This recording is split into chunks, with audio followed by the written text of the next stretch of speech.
So this morning we're looking at the first of a three-part lesson based on John 14, 15, and 16. This is lesson 107. The disciples encouraged and warned. We're going to try to get through chapter 14 in this lesson. We're going to do 15 tonight, and then we'll look at 16, Lord willing, Wednesday night. And then chapter 17, which is the Lord's Prayer, contrary to Matthew 6, often being called the Lord's Prayer. John 17 is really the Lord's Prayer. So let's think about some context here. Grab the context where the Passover feast had been prepared.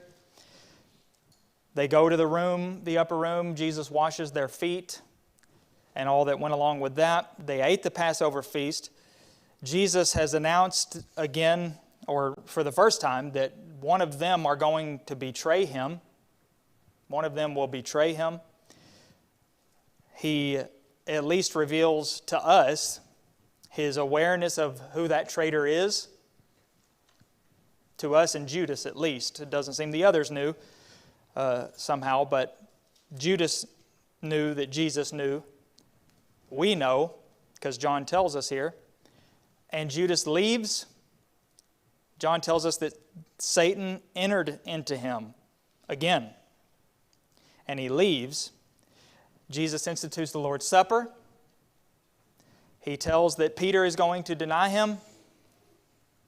And now He's going to give them what's been called His farewell discourse. He's already given a public farewell discourse, His last teaching at the temple, but He still has quite a bit to say to them. And in fact, He's going to tell them that He had even more to say, but they couldn't hear it yet. They couldn't bear to listen to it yet. So this is His farewell discourse, John 14 through 16. He's going to finish that up with a prayer, almost like some last-minute arrangements. And there is some very rich stuff in here in these chapters. One writer said that John here has given us an insight into the emotional life of Jesus found nowhere else in the Gospels. So as His death's drawing near, he emphasizes that the time for Him to go is very close. It's pretty much here. Really, this is designed to comfort His disciples. And they would need comforting now more than ever if we think about the things He just told them. He explains some things. He corrects some things. He teaches them. He exhorts them. He predicts some things. He consoles them. So teaching and comfort are really the two things wrapped up. These chapters are wrapped up in those two things. So we'll start by reading. I guess we'll just take it in these sections. Our lesson's divided up into sections. Instead of reading the whole thing and then going back, we'll just look at it, these sections at a time. Beginning with verse 1. He says, "Let not your hearts be troubled. Believe in God. Believe also in me." As that's how the ESV reads anyway. So he starts this chapter, and again, it's right after he finished talking about Peter's denial. Let not your hearts be troubled. That was a tall order because remember, he just told them he's going to be betrayed by one of his own people. One of them, in fact. He was leaving, getting ready to die. And that Peter would deny Him 3 times that very night. So their hearts would have been troubled. How could they not? But he tells them not to be troubled. At least try not to. Don't worry, this is good. This is all going to be for the good. I know you're troubled, but this is going to be for the best. The peace that the Lord provides is quite a bit different than the peace that the world may lend or offer us. What do you think is some of the difference? Lord's peace, world's peace. Peace.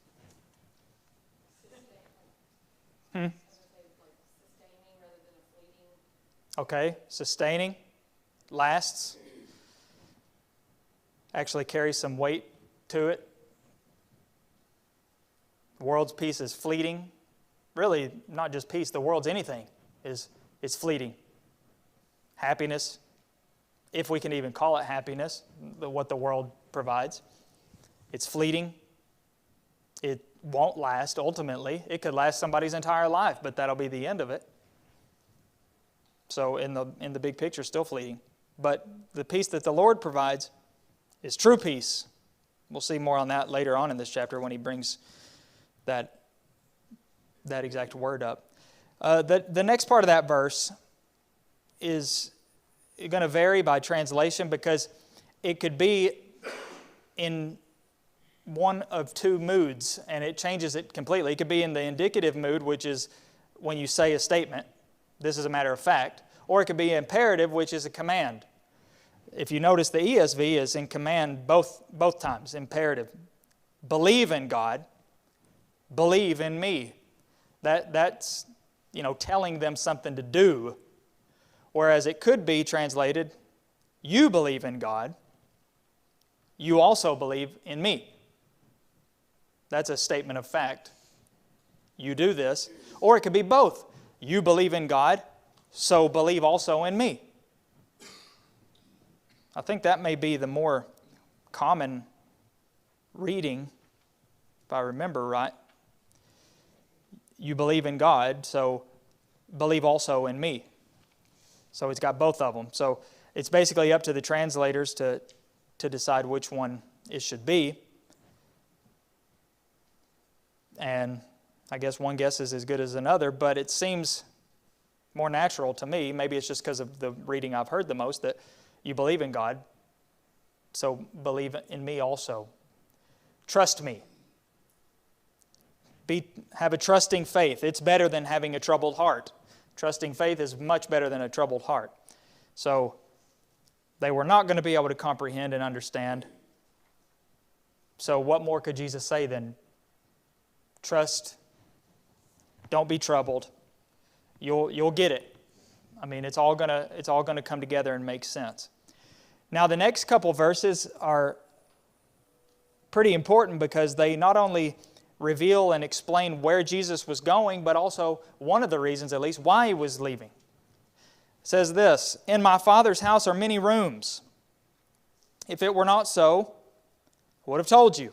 I do not like the ESV reading in this verse, by the way, so I'm going to say it differently. "If it were not so, I would have told you. I go to prepare a place for you." ESV puts it in a form of a question that I don't even think makes sense, to be honest. But in my Father's house are many rooms. If it were not so, I would have told you. I go to prepare a place for you. And if I go and prepare a place for you, I will come again and will take you to myself, that where I am, you may be also. So he tells them and us by extension where he's going. He's going to his Father's house, he calls it, or he implies that's where he's going. And he's going there to prepare a place for them and us in the long run. He's going there to prepare a place for them, and then he's going to come again and take them there, to be there forever and ever.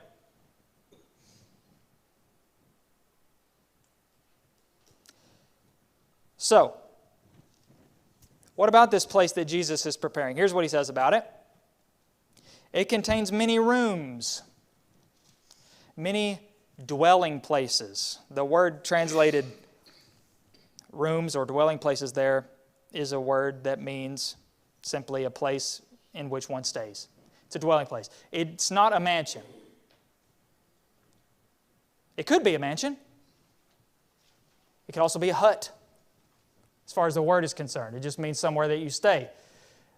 Usually we call somewhere that a person stays a room or a dwelling place. That's pretty straightforward. A place that you dwell is called a dwelling place, and that's what the word means.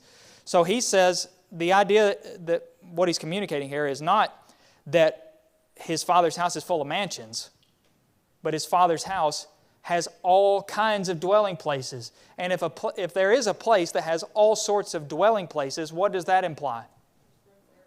Yeah, there's space. You might call a hotel, ask if they have any rooms available at this certain time, and they say yes. That's pretty much, that's the idea. There are many rooms, vacancies. And I'm going to prepare a place for you. Makes perfect sense when we think of it that way. And I get that, we sing a song about, mansions and things like that. And the idea behind that is still, overall a scriptural idea, because heaven is the greatest place, or will be the greatest place that anybody could ever imagine being.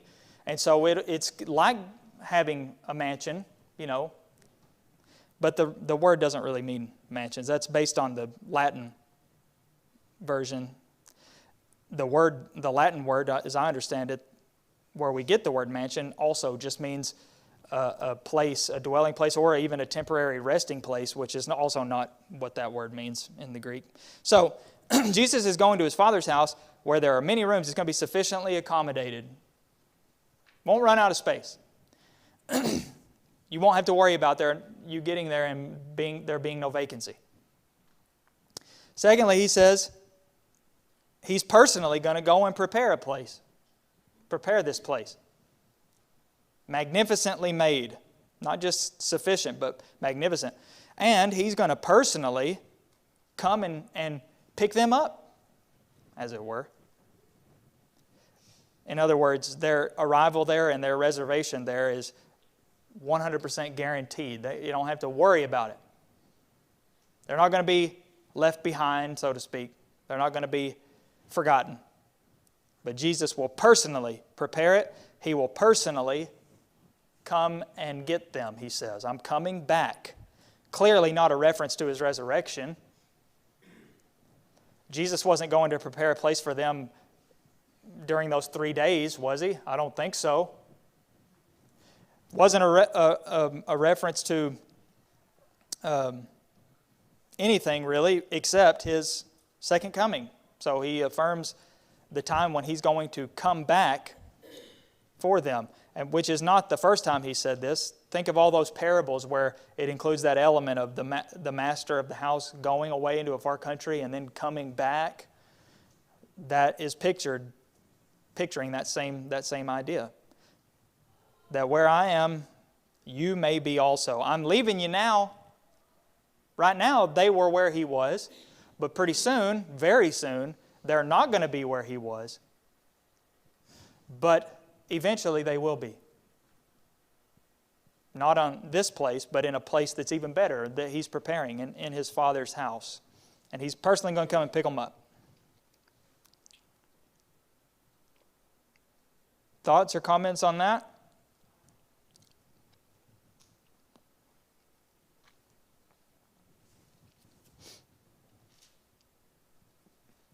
It's kind of an interesting thought that the day before this, Jesus had told two of his disciples to go prepare for the Passover, to get a large room, upper room.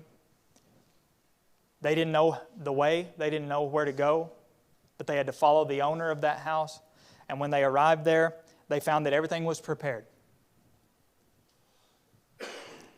I don't know if that was a coincidence or if that was designed by Jesus, but it's almost like a little preview, a foreshadowing of what he's talking about here. They had just experienced that the day before in a lesser sense, an earthly sense. It'll be the same in an eternal sense, except times a million, a billion, infinity. The disciples' journey that day, almost like a parable for eternity. All right, the next part, verses 4 through 7, he says, "You know the way where I'm going." Thomas said to him, "Lord, we do not know where you're going. How can we know the way?" Jesus said to him, "I am the way and the truth and the life. No one comes to the Father except through me. If you had known me, you would have known my Father also. From now on, you do know him and have seen him." So he says, I'm going to my Father, I'm going away, and I'll come back and get you so that where I am you may be also. And you know the way to where I'm going. So he tells them that they know where he's going. They know the way. Thomas wasn't so sure about that. And give him a little bit of credit or cut him some slack.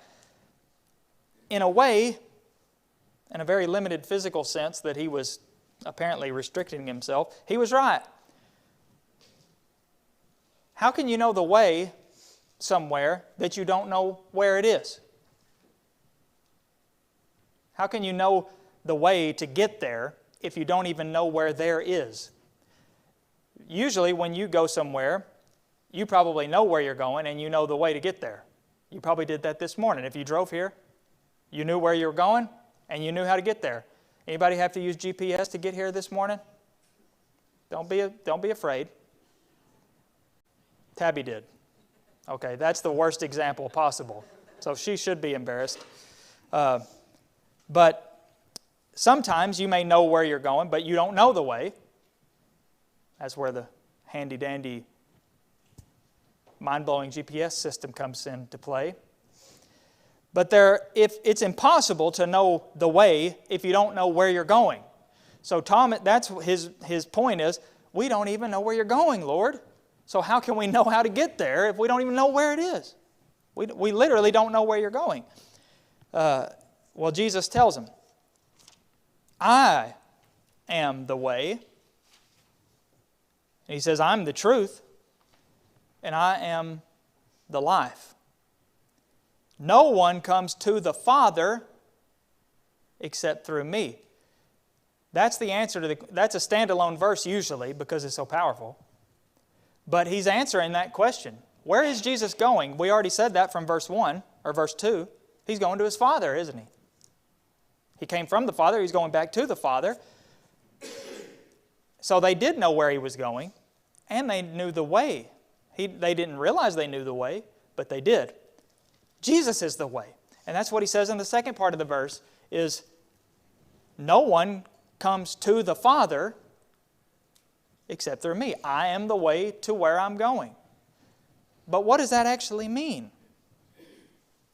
How can Jesus be the way to get somewhere?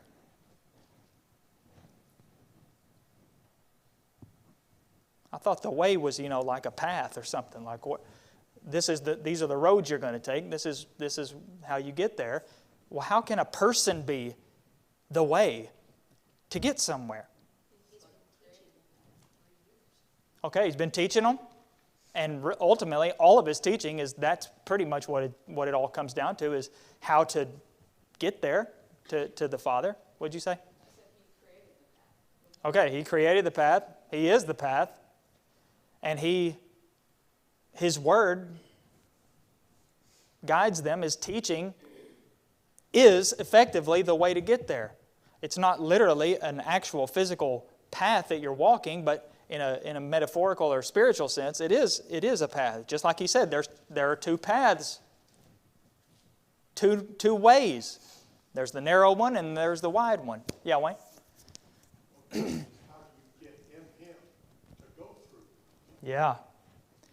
Yeah, he is the way, so you have to be with him or in him to get there.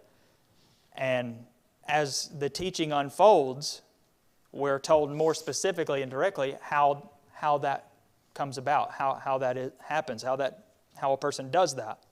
Thought it was an interesting comment again that as the way, Jesus is the answer to man's sin. As the truth, he's the answer to man's ignorance. And as the life, he's the answer to man's mortality. Jesus is the answer to all of it.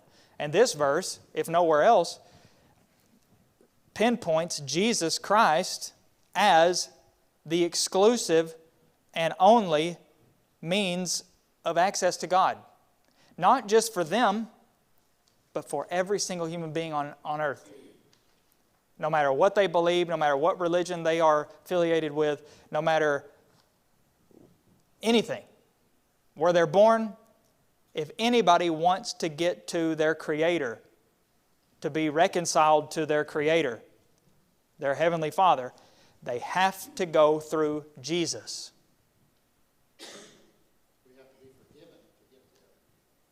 yes, have to be forgiven.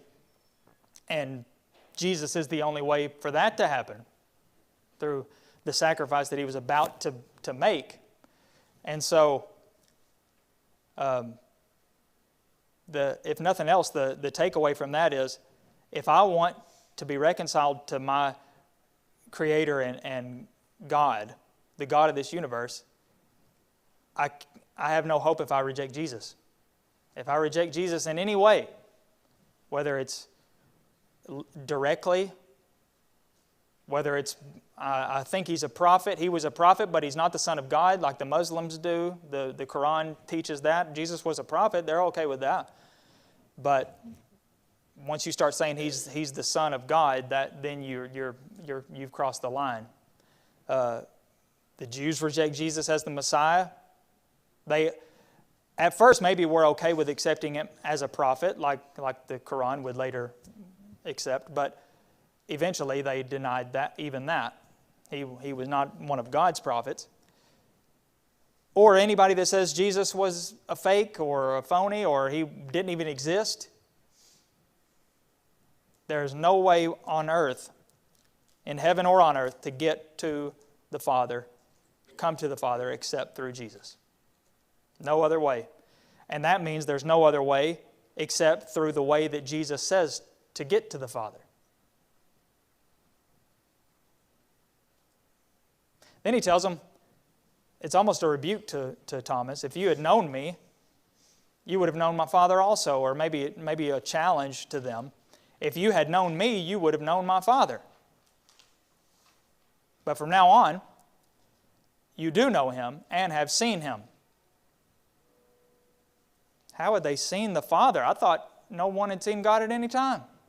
You know what happens to people who see God, according to the Scriptures anyway? They die. If you're going to see God, you're not going to live to tell about it. But I heard somebody say it. They'd seen Jesus, and Jesus is in the Father, and the Father is in Jesus. So, if you've seen Jesus, you've seen the Father. And he's telling them that. But at this point in the next section, Philip gets a little eager. He wanted to see God. He wanted to see the Father. He asked Jesus to show us the Father. Lord, show us the Father, and it's enough for us.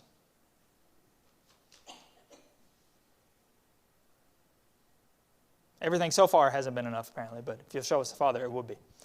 Jesus said to him, have I been with you so long, and you still don't know me, Philip?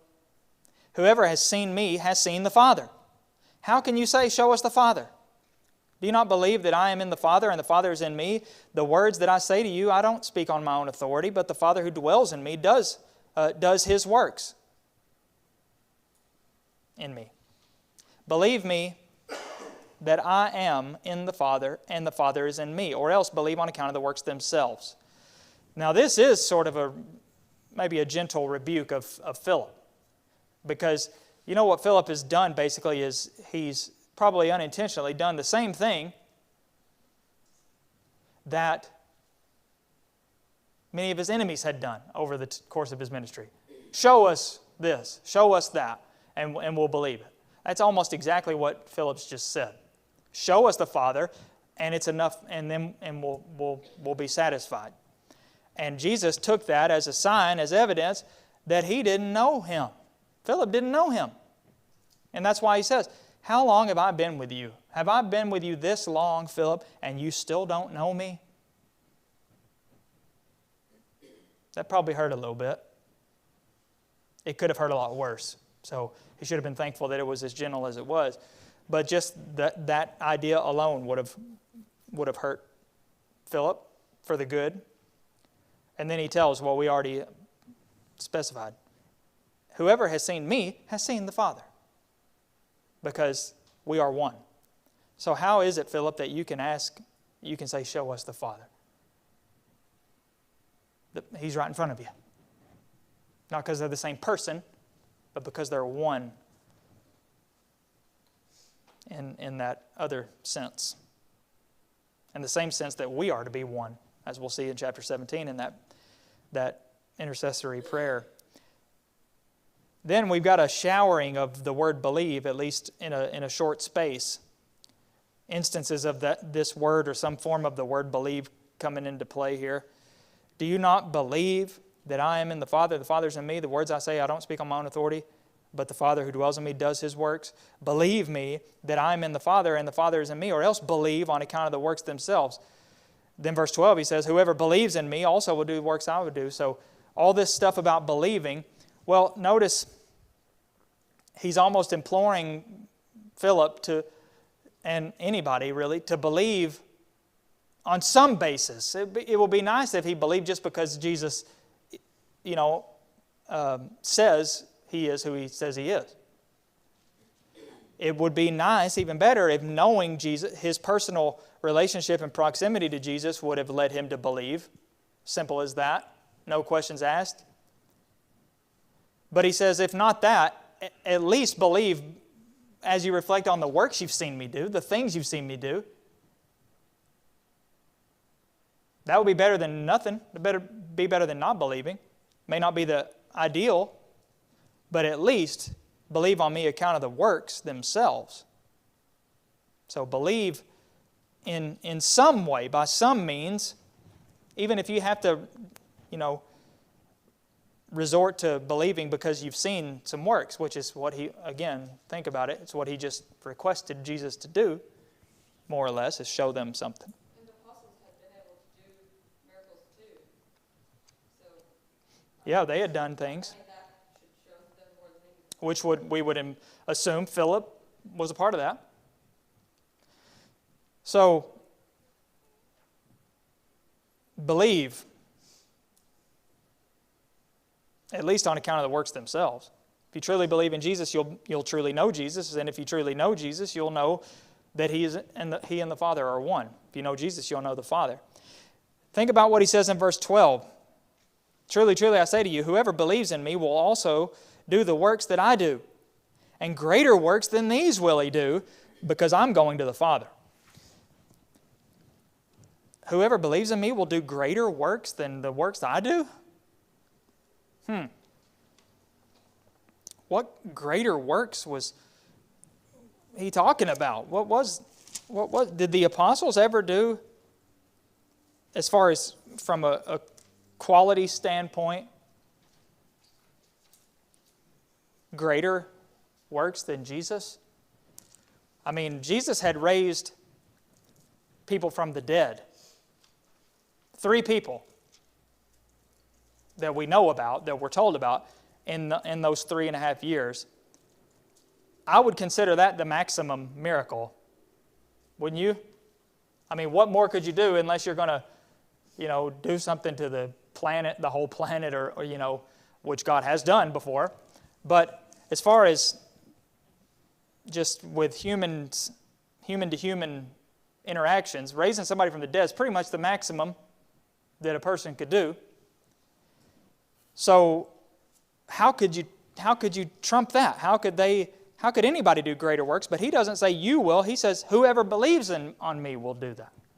Well, we know that Paul at least matched, for lack of a better word, that maximum miracle of raising somebody from the dead. It could be that he's talking about the church collectively, obviously, over time, maybe through the apostles and those others that were specially chosen, did a greater quantity of works, because, given enough time, that was only natural. Even though Jesus did more than anybody could ever recall reading about or hearing about, as the people reflected, what is it in John 7 or 8, that if this guy's not the Messiah, when the Messiah does come, is He going to be able to do more works than He's done? Because I don't think so. So He did a very large number of works. But in time, between the 12 apostles and those that they gave the ability to, quantity-wise, it's going to be surpassed. It could have been greater. Their works could have been greater because they went farther and wider than Jesus did, because Jesus was very much confined to that small geographical area. Or it could be a reference to the widespread preaching of the gospel for the same reason. So, what did Jesus mean? How come we're not doing all these great works, greater works than Jesus did? Well, these are all possible things that Jesus meant when He said that greater works. They'll do greater works than these. So, Jesus preached for 3.5 years. Jesus' people have been preaching for almost 2,000 years. So, that is a huge... now, my preaching is not going to have the impact that Jesus' preaching did in a worldwide sense. Jesus' preaching saved or changed the world literally, directly. Of course, He had help from His apostles and others, but Jesus' preaching was more influential. I mean, it all goes back to Him. But greater works, again, could just mean farther and wider, more influence, as far as its widespread nature is concerned. But man's always trying to find ways to become God, and there are a lot of technological advancements that are not for the good of mankind. I think should have learned that. The greatest work anybody can do is to help lead souls to salvation. Yeah, spiritual salvation is the most important and crucial, because then none of that other stuff will matter. Nothing else will matter. Nothing else will matter either way. So, in a bad way if we're not saved, in a good way if we are saved. So, before we run out of time, verses 13 and 14, he says, whatever you ask in my name, this I will do, that the Father may be glorified in the Son. If you ask me anything in my name, I will do it. So, up to that time, if they had any questions about anything, they had Jesus. And boy, wouldn't that have been a great privilege. Just like somebody that you might know in a certain field that generally is maybe known for it's not easy to get information from in that field or from people in that field, but you happen to be one of the lucky ones that has somebody that you know, like if you know a lawyer or something that, I need some legal advice. I don't want to go see a lawyer, but I can ask Uncle Jim or whatever because he knows. Well, think about having Jesus at your, fingertips, so to speak, where you could just say, Lord, what about this? Which they did often, and sometimes they regretted it because they felt dumb afterwards, but still, that was a very useful privilege, but that was about to be taken away from them. You're not going to have me to ask anymore. And at this point, there was no such thing as praying in Jesus' name. Didn't exist. Nobody had ever done it before. Not a single person in the whole, since the beginning of time, had ever prayed in Jesus' name. But He's telling them that even though He's leaving them physically, personally, He's going to be able to do for them even more, in a way, than He could on earth. Anything, whatever you ask in my name, by my authority, this I will do, He says. And then in the ESV, verse 14, He says, if you ask me anything. Some of the Greek manuscripts have the word me there, which is pretty important, I think, pretty significant. If you ask me anything in my name, if nothing else, simply because it debunks the theory that it's sinful to talk to Jesus. But we're not even going to get into that. But some people believe that. Doesn't hold any water there. Well, I hate to break it to you, but tonight we're going to look at verses 15 and following because too important to pass up. Do you love Jesus? I know what you'd say if I asked you that. It may not be as simple as what you might think. Got to know what it means to love Jesus, right? Spoiler alert. He says it's keeping my commandments. If you love me, you'll keep my commandments. That's how you know if you love Jesus.